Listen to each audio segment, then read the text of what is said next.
We have Dr. Tishan Lynch on, our Associate Program Director, and Dr. Charles Jobin, our Program Director, and myself. And then we've got bunches of you guys and bunches of residents.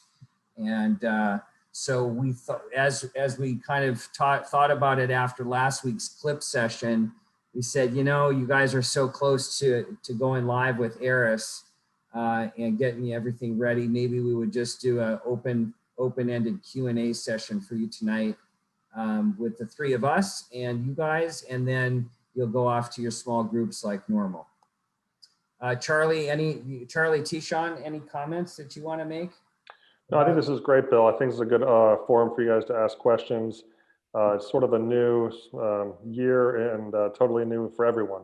You guys are aware that there's the universal offer for interview on November 23rd at 10 a.m. And we'll be participating in that as well at Columbia. And some of the ground rules, you know, nationally are that all programs can only offer the number of spots that they have available. And then you guys have 48 hours to confirm. And then there's a second round, which isn't sort of part of the same rules. So we're going to be playing by the rules and part of that as well. And yeah. Tishan? Echo Dr. Levine and Dr. Jobin's sentiments. I think, you know, obviously in times of chaos, there's always opportunities for improvement. And this universal applicant day is going to be one of the major improvements to the process that you guys are going to be going through. You don't know any different, but I can tell you how stressful it was when I was in your position. That was in the days of the flip phone and trying to sit there and trying to get my email to load up emails while I was on rounds with on my medicine sub-I while trying to look interested, but at the same time not caring what was going on was an incredibly stressful process. So the fact that you guys get it all within a very short period of time, I think will hopefully be an improvement to the system and an opportunity for less stress to an already stressful year. So we're looking forward to it.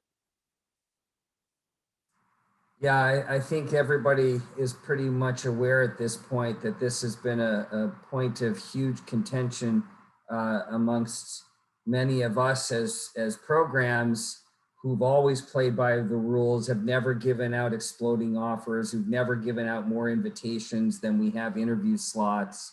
And the fact that that's been going on for so long is kind of so reprehensible and unprofessional that at least the COVID crisis allowed us to pressure most of the programs. I think Josh Pat sent me, I think he published the most recent update of the number of programs that have agreed to participate to try to shame those that haven't yet committed.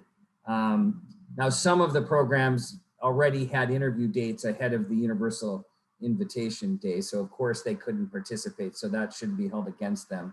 But everyone else, it should be held against them. And you guys should have total riots against them.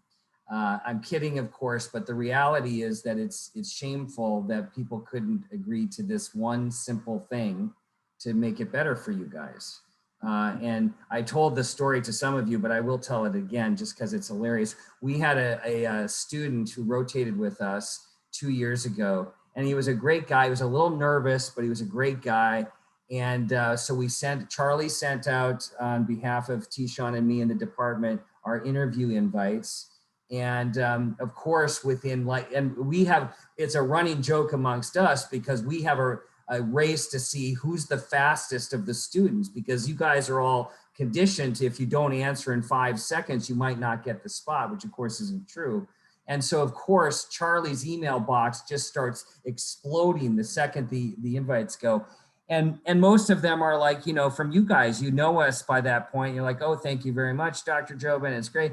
Well, we got this one from a guy who had rotated, and it was the most formal, impersonal, kind of non-familiar email.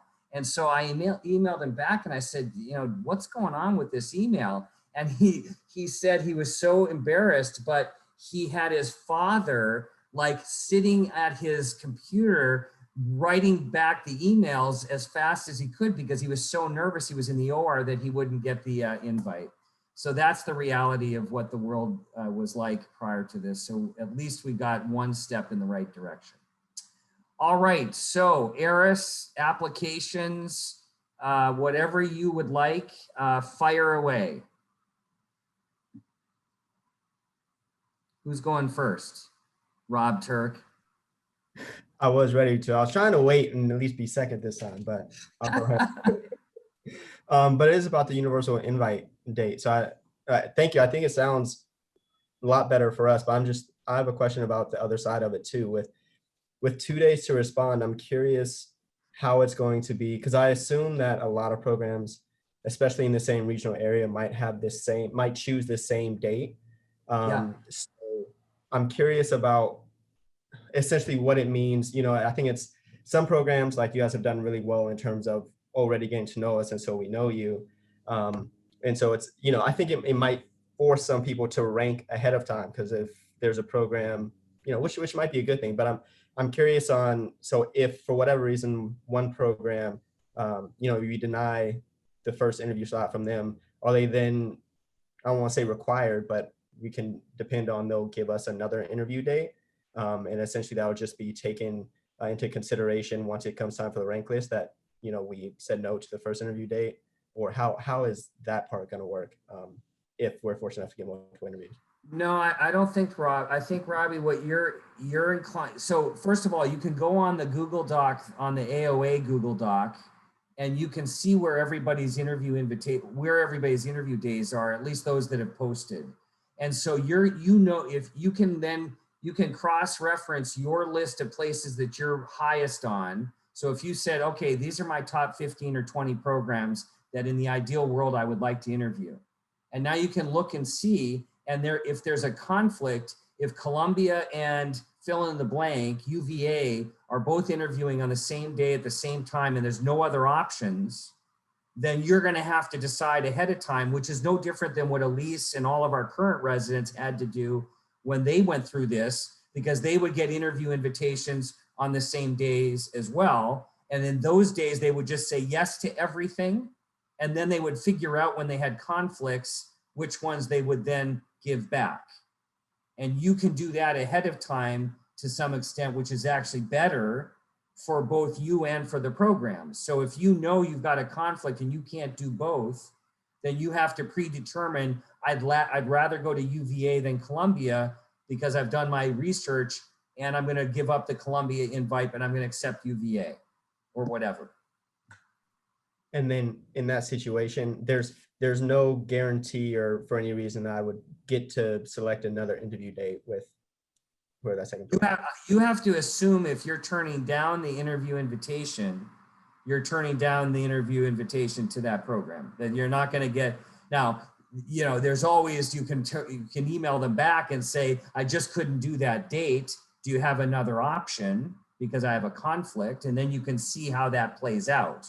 But, it's in your best interest if you get the invite and you're interested in the place and it doesn't conflict with a place that you want to do more or would prefer to be at, then it's probably in your best interest to at least initially say yes.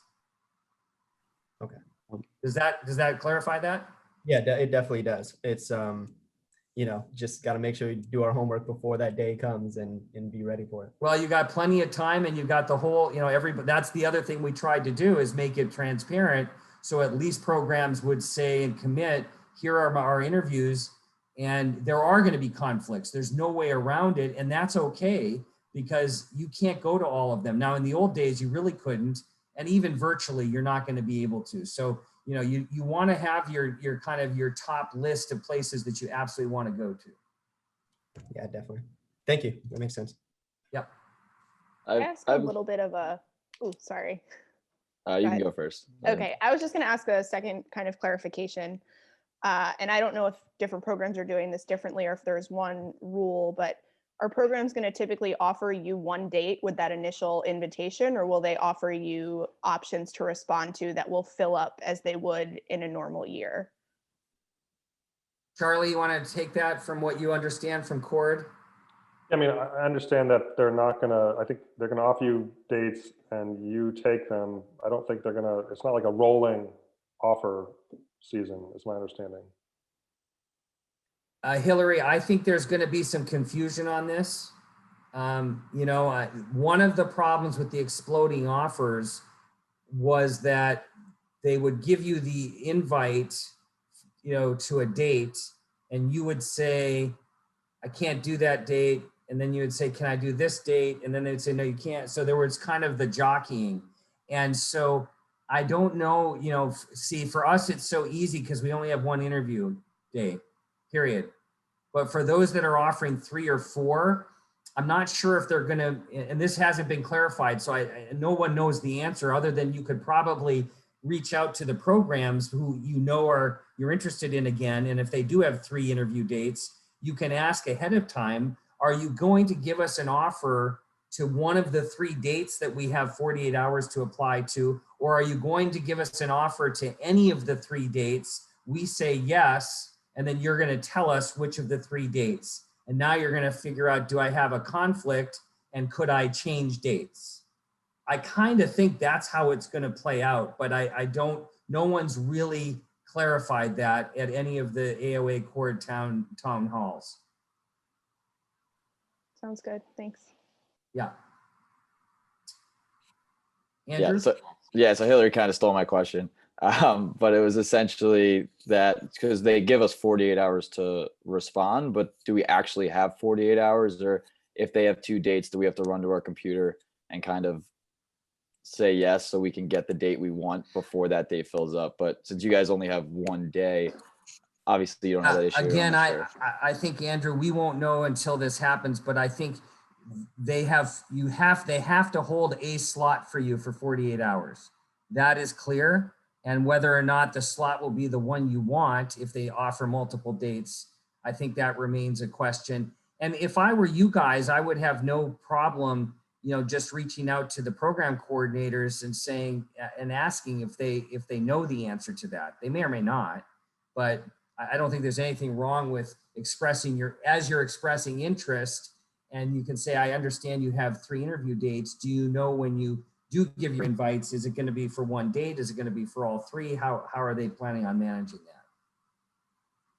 Yeah, I think that's a good idea, Dr. Levine. I think one to show interest, but also it might plant seeds that this might be a potential problem for that program. It's not so much for us, but if it's program 2A, if they have 2 or 3, maybe it'll force them to start thinking about this ahead of time, how they want to manage that. So it's not something that has to be figured out in real time. Thank you.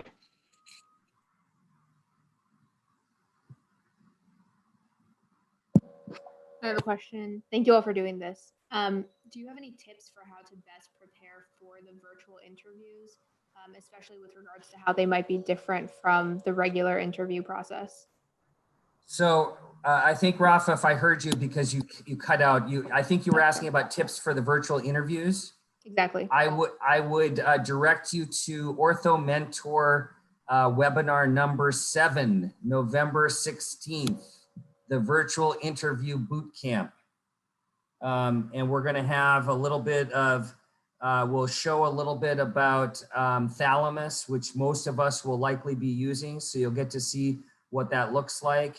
And we've got a great lineup of program directors who are going to share insights into being ready for the virtual interviews. The one thing I will say though, Rafa, is I think you guys are going to be extraordinarily well versed on virtual interviews because you've been doing virtual interviews in everything you're doing online on Zoom for the last 7 months. And so I think for the most part, I've told some of you I'm actually interviewing for Columbia's medical school for the first time. And I'm pretty blown away at how poised these young folks are on their virtual interviews in the process. So I think this is part of our new world, and you guys are going to be should be very comfortable with it. There's going to have, they'll have breakout rooms where you're going to be able to meet the residents. So the stuff we've been doing, it'll be a little fancier with more whistles and bells and things with the thalamus program. But you're going to do the same thing. We're going to have a social gathering the night before, and we'll be able to hang out together like this. We'll go into small groups. The fact that Charlie and Tishan and I will disappear so you guys can ask the questions that you don't want us to hear. and the residents will give you the answers that you want to hear without us on the thing. And then the interview will be Sunday morning and Sunday afternoon, and it'll be the same thing. There'll be waiting rooms. There'll be areas where Charlie and Tishan and I will be able to chat with you during the interviews, in between your interviews, and then you'll have group faculty interviews, and you'll have plenty of time to hang out with the residents. The residents will take you on virtual tours. So it's going to be as close as we can replicate with what you would have experienced if you were live in New York on that Sunday. Thank you. Sure. I have a question if no one else is going to ask one right now. My question is about kind of providing updates to program directors and program heads like yourself, and more or less just communication in general between applicants and programs after ERAS is submitted. For example, if some of us have things that we put on ERAS as submitted pending publication, things like that, and we're lucky enough to have those be accepted for publication, is it appropriate in that time between when we submit our ERAS and when you guys are presumably formulating your interview list for us to reach out to program directors and say, I just wanted to update you on, my progress in this paper that was accepted for publication, things of that nature? Or is more or less communication during that period more taboo and less of an appropriate thing to do? Charlie, why don't you take that? No, absolutely. You can reach out at that time. I mean, we're talking about before the interview day. So this is after you've completed your ERAS application, but before presumably even the universal offer day and or interviews at programs. And sure, if you want to reach out to a program and let the program director know, about new achievements or publications that come to fruition and are finally published, absolutely. I mean, you got to measure that with, how it's going to be perceived if you send multiple emails to people. But I think being, honest and just upfront and just saying it is fine. I receive those every year. I'm sure Dr. Levine does as well. Yeah, I think just to piggyback on that, I think Dr. Jobin brought up a good point. I would try to be careful. I wouldn't send every single great thing that has happened to you, but if you've had a paper that gets accepted for publication or has been published, either sending that to the program director or the program coordinator. I know a lot of times Jewel Williams, who is our program director, will forward that to Dr. Levine, Dr. Jobin, and I, just so that we can have record of it. But I don't think there's any harm in that. I don't think you should think that ERAS date, when you hit that submit button, that your application is frozen in time. If there are important things that have happened, such as a publication, I think you should certainly make us aware of that. Thank you. Yeah, and Ben, the example you gave is the one I think that's a great one for people to kind of keep in mind. If you got AOA status that wasn't there before you submitted, if you got a step 2 score that rocked the world and it wasn't there before you submitted, if your step 2 score stunk, don't let us know. If you got a paper published or got accepted for publication that had been in your submitted column, of course, anything that's a substantive change that is going to be better for your profile, of course you want to let people know in a very matter of fact, just wanted to give you an update and please update my files. And Jewel will say, thanks very much. We'll let Drs. Jobin and Lynch know.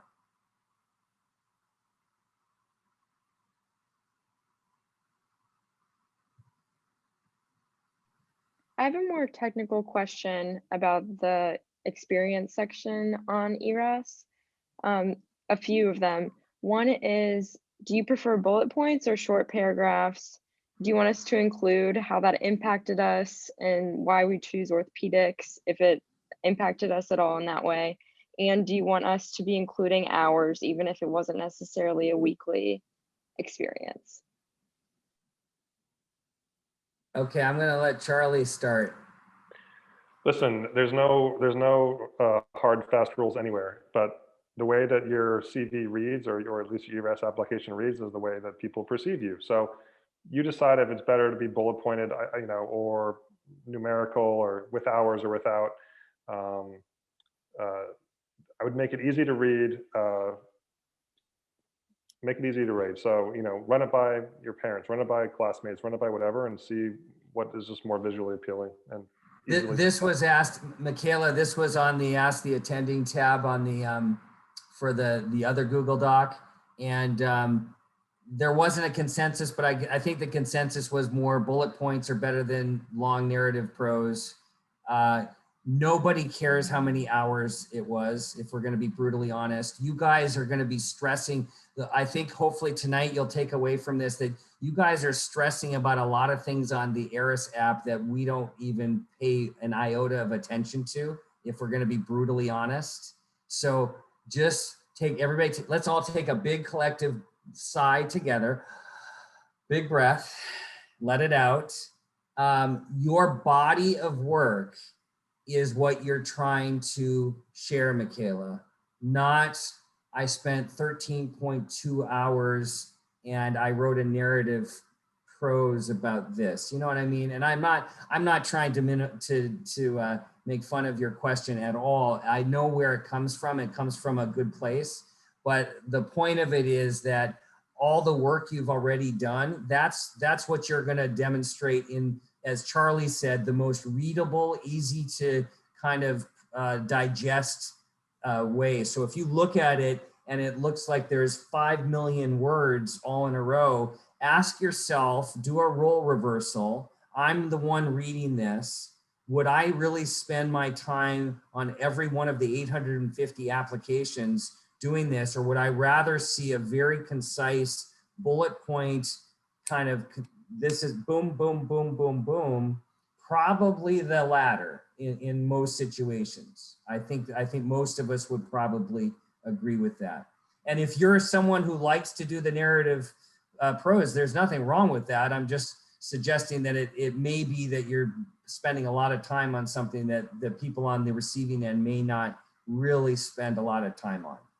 I'll add one last comment to that, and it's about the final section on ERAS typically is hobbies and interests. And for whatever reason, people like to list a few hobbies and interests. It will always get asked on an interview because the interviewers are reading your application. It's the bottom line, and it just sticks out. So if you put in there underwater basket weaving, you better be prepared to talk about underwater basket weaving. So just choose your hobbies and interests carefully, because someone's going to ask you about those, even though it seems like it has nothing to do with your body of work, as Dr. Levine mentioned. And I won't say who amongst you, but one of you has juggling and unicycle riding on their hobbies and interests. And I have made that a point of reference in a letter of recommendation. So be prepared to talk about it, as Charlie said. Thank you. That's very helpful. Great.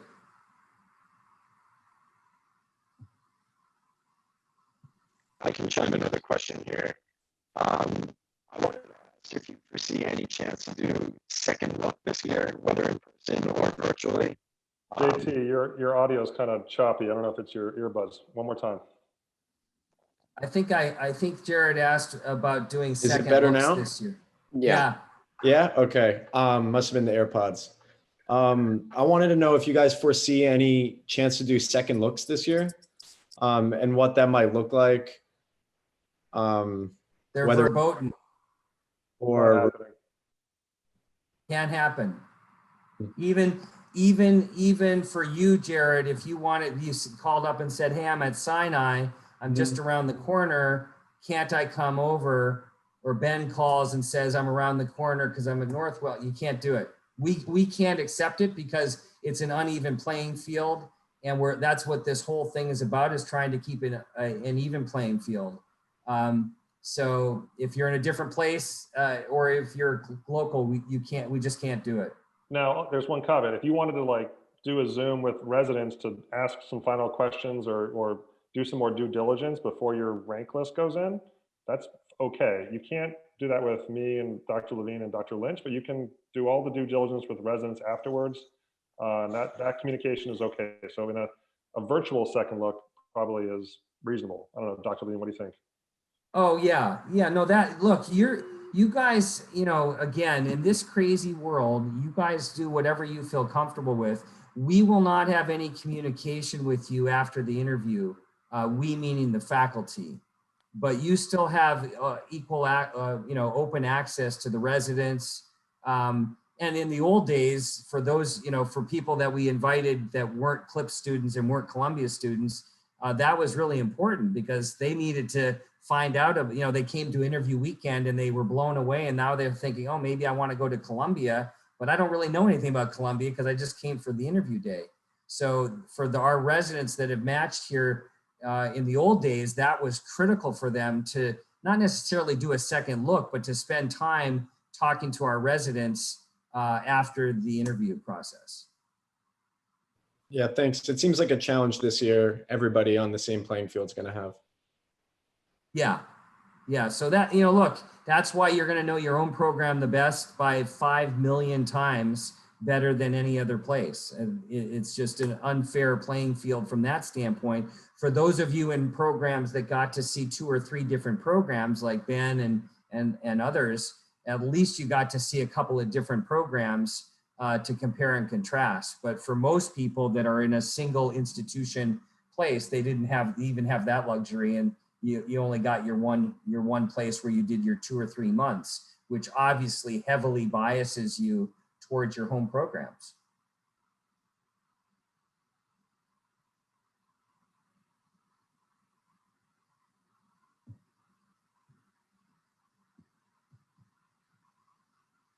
I have a quick question.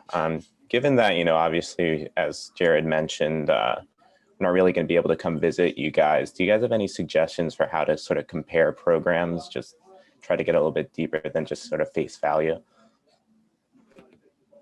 T-Shawn, why don't you take that?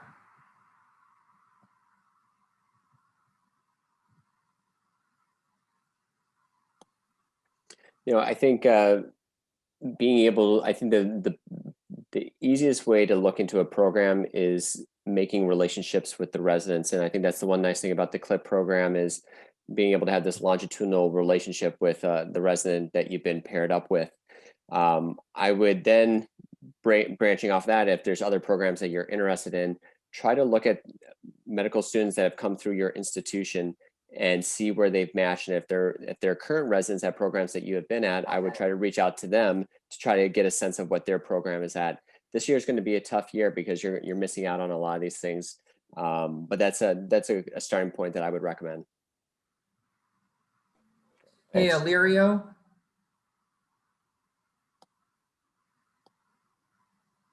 Since I see you're on.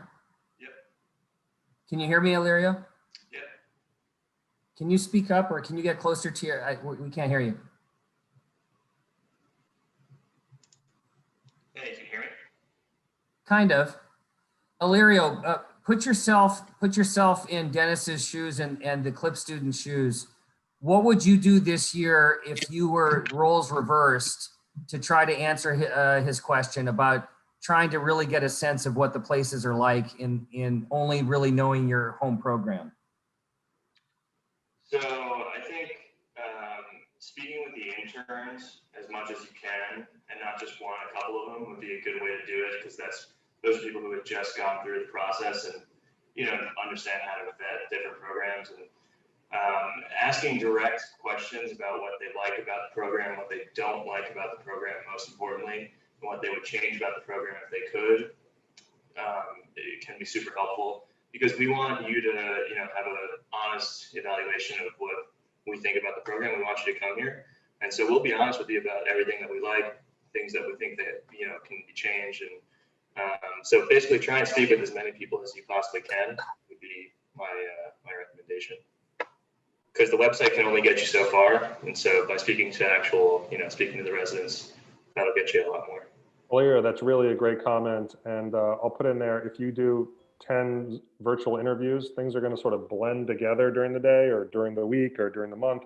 So writing it down or keeping an Excel list or however you like to organize your thoughts is really helpful, because things start to blend together if you don't do something about it. Write it down, make note of it, something. Hey, Lynn Ann, anything else that you could think of that you would recommend to the students? Yeah, I think, I don't know, I know this requires a little legwork, but I think trying to do your research the best of your abilities before interview day. Hopefully it goes without saying, but I think if you check out the program websites, I think particularly this year, every hospital is really putting a lot of time and effort to describe their programs online. And so I think if you look there and compare and contrast the different programs and think like, okay, this program seems to be a little bit different here or a little bit different here. Can you elaborate on that more?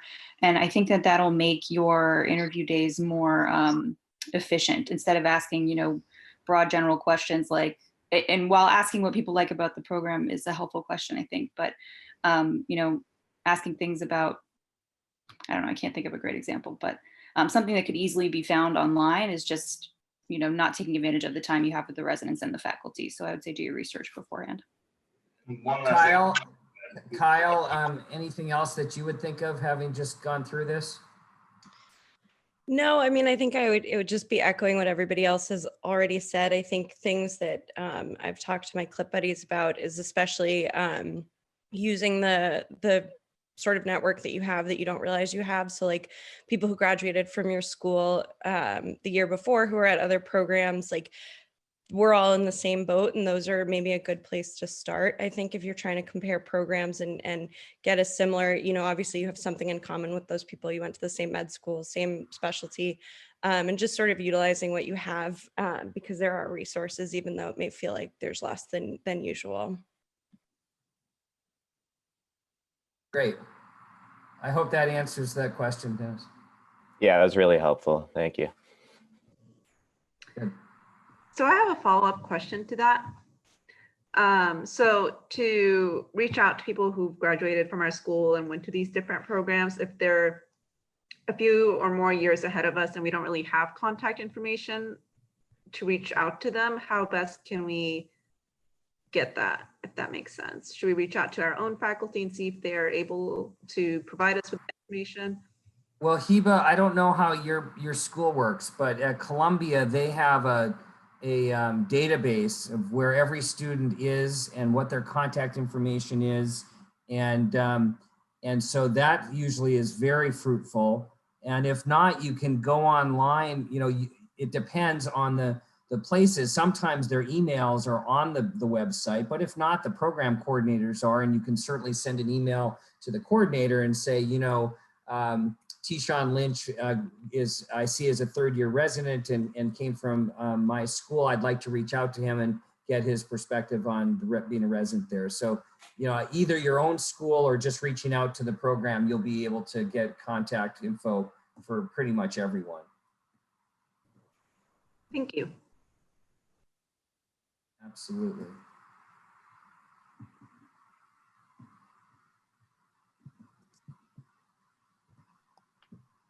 What are your thoughts on writing thank you letters after the interviews? Since now it'll be virtual, I don't know if we'll be able to, I feel like usually you get a card or something. What are your thoughts on writing thank you letters after interviews?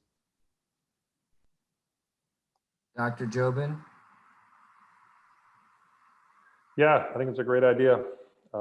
It's not a requirement, but it definitely demonstrates your interest, and it's a polite thing to do. So I'm all for it, but it's not a requirement.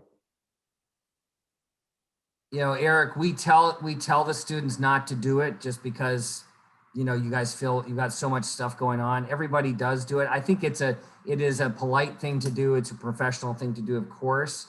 It doesn't influence us because, again, we do our rank list immediately after our interviews. So it has no bearing. And that's why second looks have never had any influence at our place either, because we don't want to have their, so if we have in the old days, back to your question, Jared, if somebody called and said they wanted to do a second look, we were very clear and said, you can absolutely do a second look, but recognize it will do absolutely zero to change where you're ranked. So this is 100% because you want to come, and that's fine. You know, that's not against the rules. Second looks are very much discouraged by the NRMP, but they're not totally banned.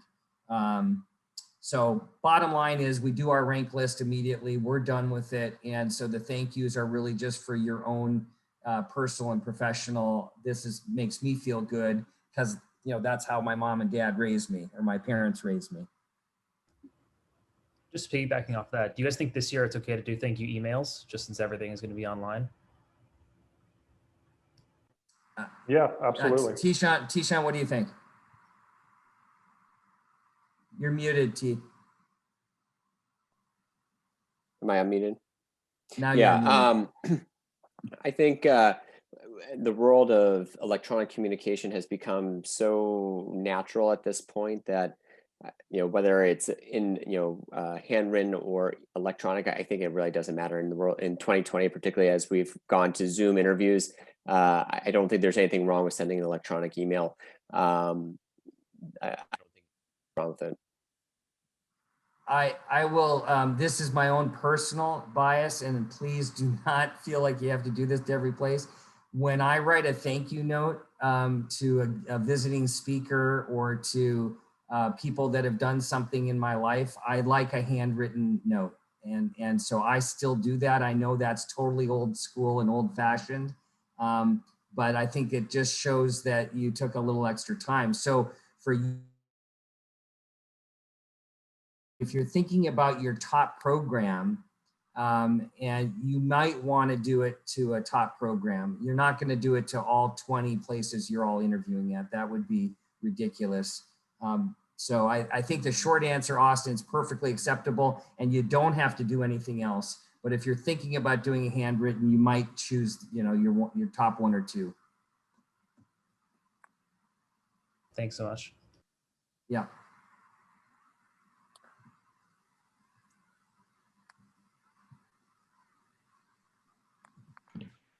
I have a question, another question, if no one else has anything to ask, about letters of recommendation, just kind of broadly, just to get a little bit of the opinions of, Dr. Levine, Dr. Jobin, and Dr. Lynch. I know this year and years past, there's been a push towards the SLOR as, being preferred over, an unstructured, more personal letter. However, there's also been some chatter that the SLOR may be a little bit inflated and might not be the best indicator because they tend to have a little bit of rank inflation. Do all of you kind of prefer the SLOR because that's what preferred? Do you kind of judge that differently than maybe a non-SLOR, like a non-structured letter? Or how do you kind of look at those two when you're looking at applicants? A great question, Ben. Tishan, why don't you start, then Charlie, and then I'll finish. Yeah, no, I think you bring up a good point regarding inflation, regarding using the standardized letter. However, I think this year we've been making more of a concerted effort to utilize that for our students. And Dr. Levine has spent a lot of time trying to figure out how we can get the narrative to go into the letter. But I think being able to provide, making sure that you provide that, and making sure that your letter writers understand the importance of it. Trying to figure out the inflation part. There's not much you can really do to control that. That's a bias and one of the things that's imperfect about the system, and we'll continue to work on that. But making sure that there's a good narrative attached to that in the comment section is something that that we take a good look at. Yep, inflation is real in the ESLOR, and the narrative portion at the bottom is critical. And you can even have letter writers write a letter of just prose to attach to the PDF if you want to double dip. And we've done that in years past for Columbia students, and it seems effective. The worst letters are the ESLORs that have no narrative.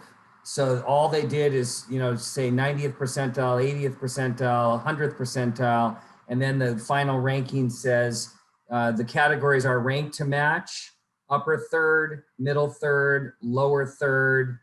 And did they get rid of the not a good fit, or is the not a good fit still there, Charlie?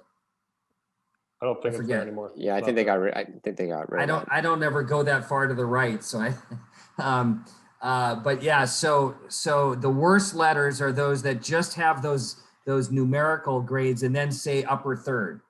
And so you're left with 0 narrative comments at all. So as subjective as the narrative comments are, at least you have something to compare and contrast if you have that. So what we've taught our faculty to do is we actually copy and paste our narrative letter and input it into the ESLOR, and then save that whole thing as a PDF and then download that on your behalf.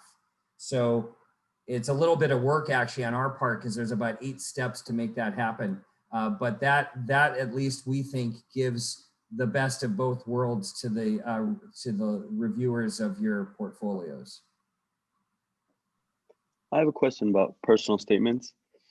If your original personal statement, the generic one, is about a page long, and then you want to add a few sentences or even a paragraph for the school, your top 3 or 4 schools, is it okay if it goes on the second page, or should we try to cut down and get it under a page?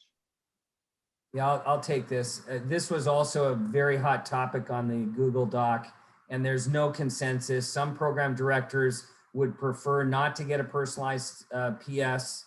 Some would just prefer that you send a personalized email to the program coordinator, program director, and say, you know, I'm Gus, I'm very interested in your program, here's why, and just bring that to your attention. So, you know, there's no right or wrong. As I kind of have told people all along, if you have a visceral kind of a real reason that you can talk about, a genuine reason why this place is worth you doing something personalized in your personal statement, then I think that that's a real reason to consider doing it.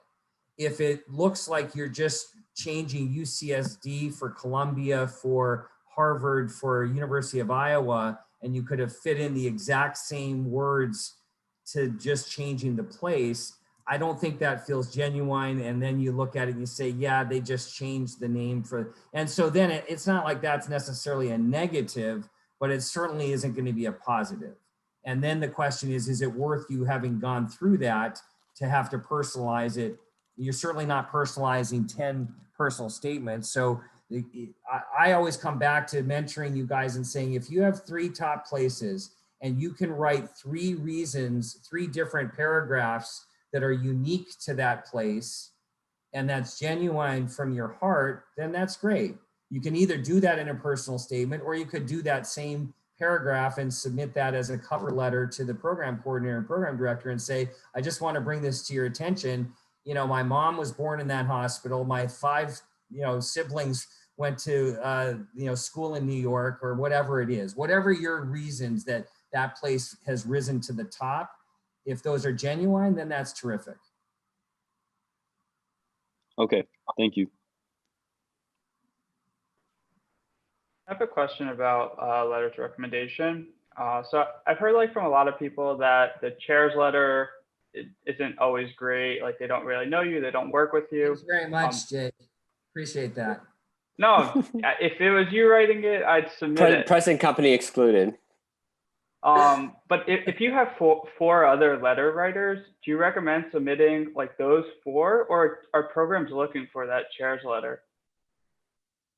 Charlie, you want to handle that? I think Cord's been pretty clear on this year. Yeah, I mean, well, Cord said you don't need the chairman's letter and you only need 2 letters, which seems low, but because they don't want to discriminate for people who are only at their home program, don't have enough letter writers. In years past, though, the chairman's letter was sort of part of the package. So if you have one, it is people know the chairman, and it's a well-known name. So you're going to have to judge what quality letters you're going to get, and having a stellar letter from someone who is not known in the orthopedic community could be helpful, or it could not really do much. So I'm curious what Dr. Levine's going to say. Well, I think, Kathleen Beebe will help write Dr. Benevenia's letter from your program. And she usually does a lot of due diligence to try to make the letter as powerful as it can be, Jake. So, I think that's, something to consider. On the other hand, if you have 3 other letters from people that tell you, you're the best student I've seen at Rutgers in 20 years, and you blow Al Raba out of the water, and who's that Gerard guy anyway, then you might say, okay. But I think you have to know your audience and hopefully have a healthy dialogue with the folks that are advocating for you. Because as always, you're trying to have the best advocates for you that can really speak about who you are in ways that don't necessarily come from your, academic progress or academic portfolio up to this point. And especially for you guys where you're not Columbia students and we have no clue what you were like in the operating room or in the clinical setting. So that's something that we have no surrogate for whatsoever other than the people who can write your letters. So if Doctors Beneveni and Beebe never really saw you in the OR, but some 3 other faculty you worked with, you were in the OR, they saw your surgical skills, or they saw you working up patients in the ER or in the office, you know what, this year, that's kind of important information that we can't glean from anyone else for our non-Columbia students. Okay, cool. Thank you. I think maybe we have time for one more question. Carl and Nana, are you okay, or do you want to break now? You tell us. No, one more question's fine. Hey guys, since we're still on the topic of letters of recommendation, I kind of want to ask, I don't know if it's like generalized or not, but I'll try my best. So I come from a program that doesn't have a home program institution. I have one letter of recommendation from a home orthopedic, surgeon. Again, considering it's not a home program, he may not be as well known. Currently, I'm on a rotation, and I plan on using their letter of recommendation. How does having a home letter that's not an orthopedic program person compares to a away letter from a place that has an orthopedic program? And in addition to that, would you recommend adding both those clinical letters if you already have 3 letters? Essentially, is it better to have 3 letters or 4 letters in that situation? Well, I think having a cadre of letters available is a good thing, Alex. I think knowing that you're from an orphan program is going to give you more latitude than students who aren't from orphan programs. So that's helpful. And ultimately, it doesn't matter if you're orphan, non-orphan, or 3 programs in one or whatever. You're trying to determine who can write the strongest letters that speak to who you are and what you bring to the table. And if they aren't all orthopedic surgeons this year, that's just a necessary evil of the pandemic. So if a general surgery attending or the PD from Gen Surg said, I've been doing this 20 years and you're one of the best students I've ever mentored, take that and run with it this year, for sure. And likewise, if it happened to be OB or peds or medicine this year, if you have 3 orthopedic surgery letters, yes, you'd prefer to use them. But if you don't, then you can certainly go into the other subspecialties as needed. All right, I think we will, unless anybody else has a burning question, hearing none, thanks everybody. I hope this was helpful. I'm sure you'll have many, many more questions, and feel free to email any of us. We're always available, and have fun with the breakout rooms, and we'll talk again soon. Good discussion, everybody. Thanks, guys.